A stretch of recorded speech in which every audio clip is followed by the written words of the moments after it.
See, the Lord is going to lay waste the earth and devastate it. He will ruin its face and scatter its inhabitants. It will be the same for priest as for people, for master as for his servant, for mistress as for her servant, for seller as for buyer, for borrower as for lender, for debtor as for creditor. The earth will be completely laid waste and totally plundered. The Lord has spoken this word. The earth dries up and withers. The world languishes and withers. The heavens languish with the earth. The earth is defiled by its people. They have disobeyed the laws, violated the statutes, and broken the everlasting covenant. Therefore, a curse consumes the earth. Its people must bear their guilt. Therefore, earth's inhabitants are burned up, and very few are left. The new wine dries up, and the vine withers. All the merrymakers groan. The gaiety of the timbrels is stilled. The noise of the revelers has stopped. The joyful harp is silent. No longer do they drink wine with a song. The beer is bitter to its drinkers. The ruined city lies desolate. The entrance to every house is barred. In the streets, they cry out for wine. All joy turns to gloom. All gaiety is banished from the earth. The city is left in ruins. Its gate is battered to pieces. So will it be on the earth and among the nations as when an olive tree is beaten, or as when gleanings are left after the grape harvest. They raise their voices. They shout for joy from the west. They acclaim the Lord's majesty. Therefore, in the east give glory to the Lord. Exalt the name of the Lord, the God of Israel in the islands of the sea. From the ends of the earth we hear singing. Glory to the righteous one. But I said, I waste away. I waste away. Woe to me. The treacherous betray. With treachery, the treacherous betray. Terror and pit and snare await you, people of the earth. Whoever flees at the sound of terror will fall into a pit. Whoever climbs out of the pit will be caught in a snare. The floodgates of the heavens are opened. The foundations of the earth shake. The earth is broken up. The earth is split asunder. The earth is violently shaken. The earth reels like a drunkard. It sways like a hut in the wind. So heavy upon it is the guilt of its rebellion that it falls, never to rise again. In that day, the Lord will punish the powers in the heavens above and the kings on the earth below. They will be herded together like prisoners bound in a dungeon. They will be shut up in prison and be punished after many days. The moon will be dismayed, the sun ashamed, for the Lord Almighty will reign on Mount Zion and in Jerusalem and before its elders with great glory. Lord, you are my God. I will exalt you and praise your name. For in perfect faithfulness you have done wonderful things, things planned long ago. You have made the city a heap of rubble, the fortified town a ruin, the foreigner's stronghold a city no more. It will never be rebuilt. Therefore, strong peoples will honor you. Cities of ruthless nations will revere you.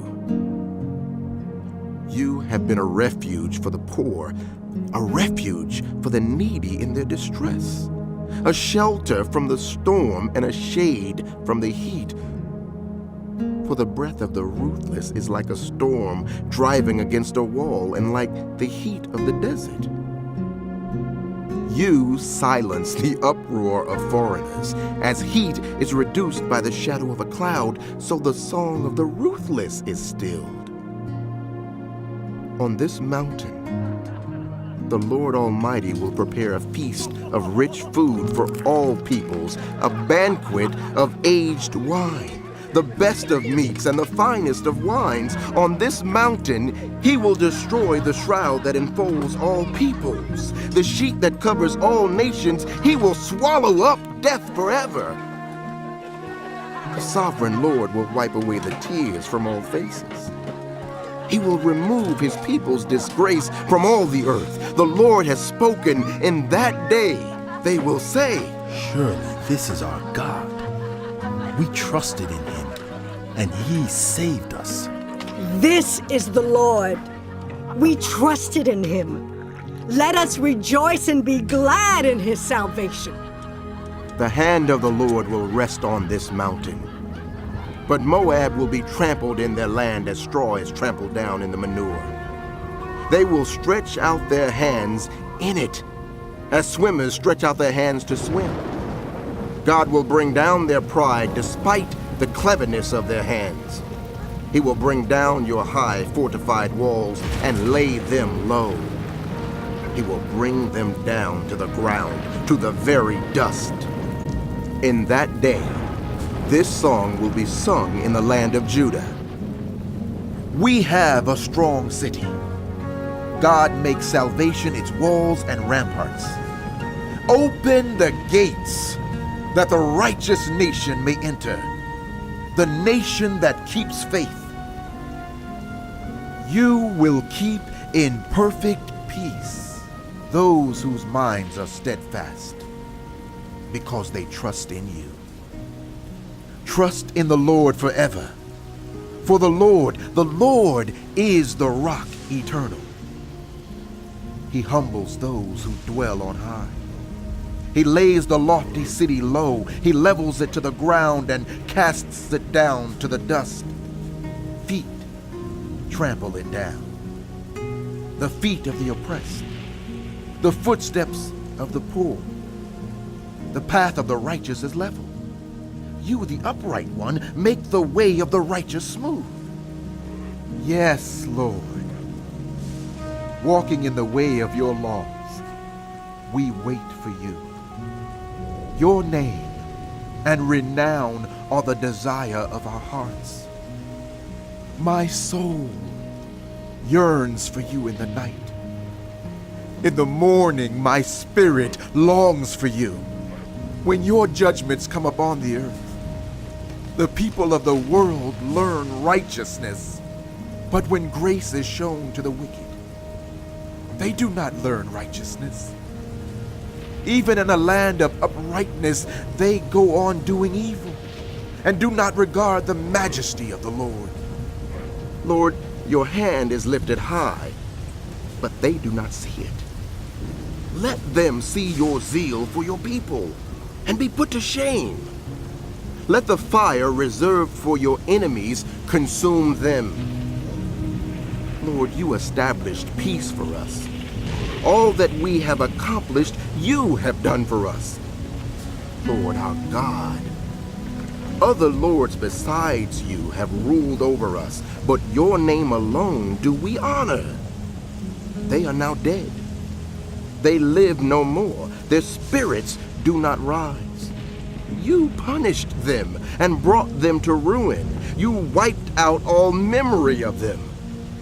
You have enlarged the nation, Lord.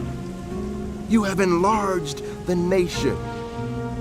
You have gained glory for yourself. You have extended all the borders of the land. Lord, they came to you in their distress. When you disciplined them, they could barely whisper a prayer. As a pregnant woman about to give birth writhes and cries out in her pain, so were we in your presence, Lord. We were with child. We writhed in pain, but we gave birth to wind. We have not brought salvation to the earth, and the people of the world have not been reborn. But your dead will live. Lord, their bodies will rise. Let those who dwell in the dust wake up and shout for joy. Your dew is like the dew of the morning. You will make it fall on the spirits of the dead. Go, my people.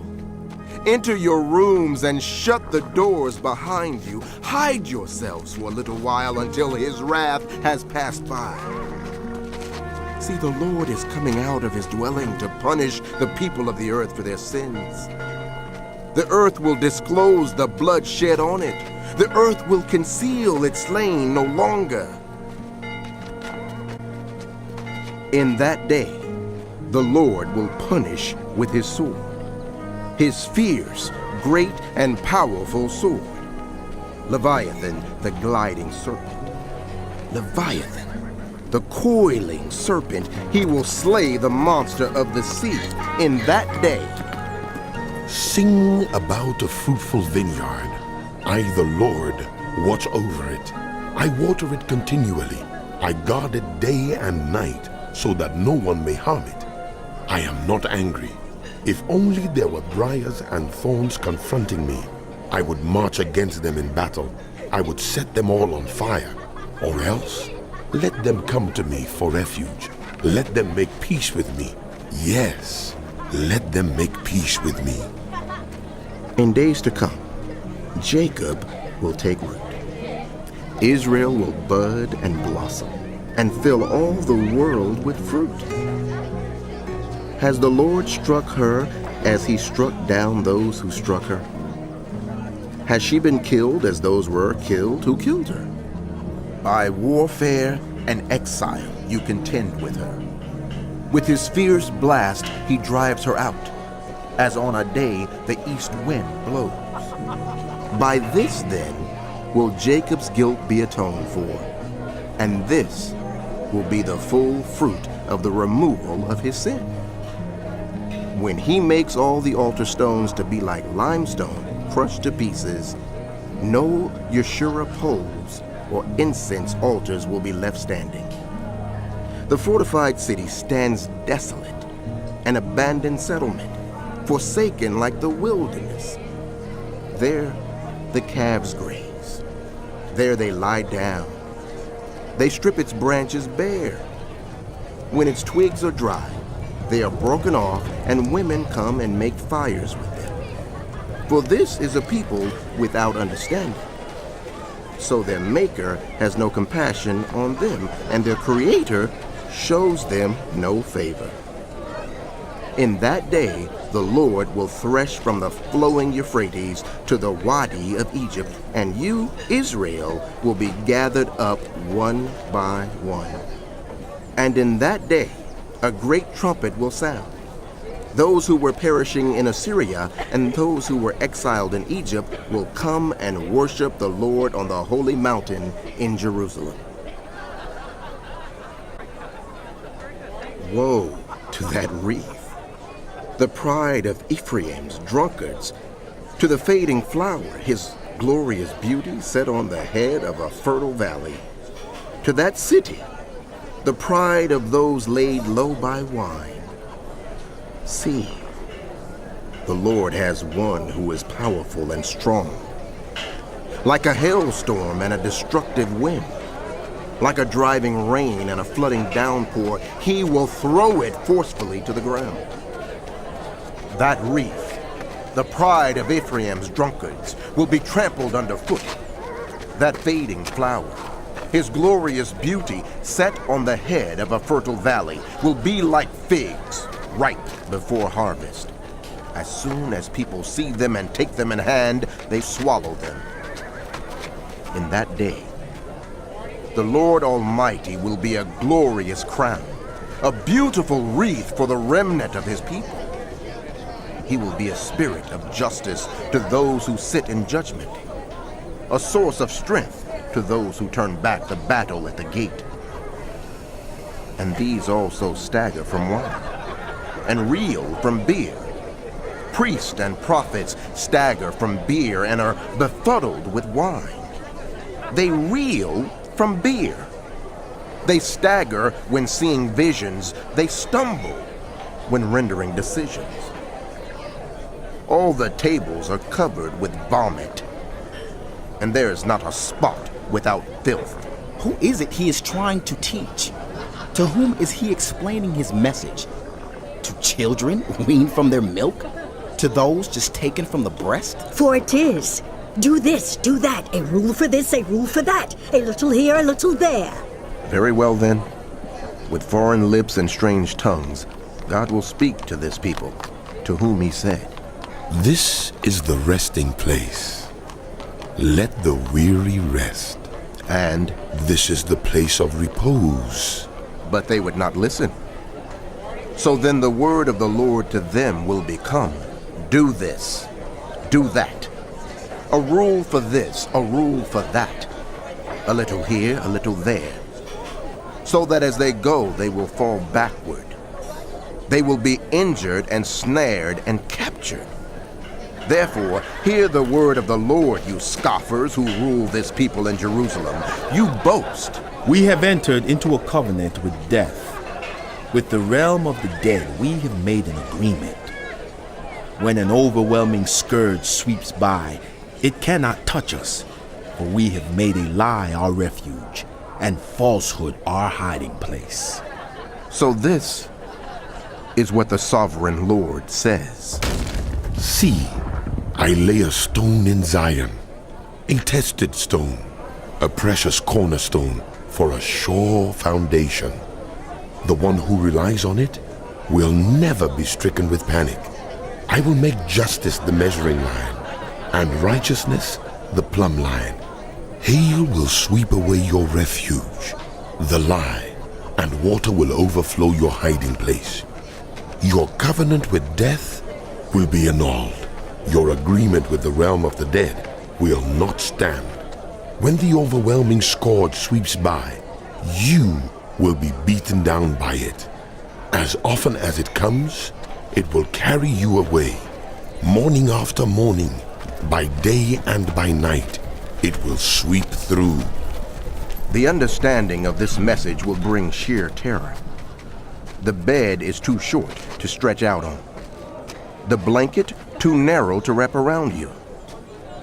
The Lord will rise up as he did at Mount Perizim. He will rouse himself as in the valley of Gibeon to do his work, his strange work, and perform his task, his alien task. Now, stop your mocking, or your chains will become heavier. The Lord Almighty has told me of the destruction decreed against the whole land. Listen and hear my voice. Pay attention and hear what I say. When farmers plow for planting, do they plow continually? Do they keep on breaking up and working the soil? When they have leveled the surface, do they not sow caraway and scatter cumin? Do they not plant wheat in its place, barley in its plot, and spelt in its field? Their God instructs them and teaches them the right way. Caraway is not threshed with a sledge, nor is a cartwheel rolled over cumin. Caraway is beaten out with a rod, and cumin with a stick. Grain must be ground to make bread, so one does not go on threshing it forever. The wheels of a threshing cart may be rolled over it, but one does not use horses to grind grain. All this also comes from the Lord Almighty, whose plan is wonderful, whose wisdom is magnificent.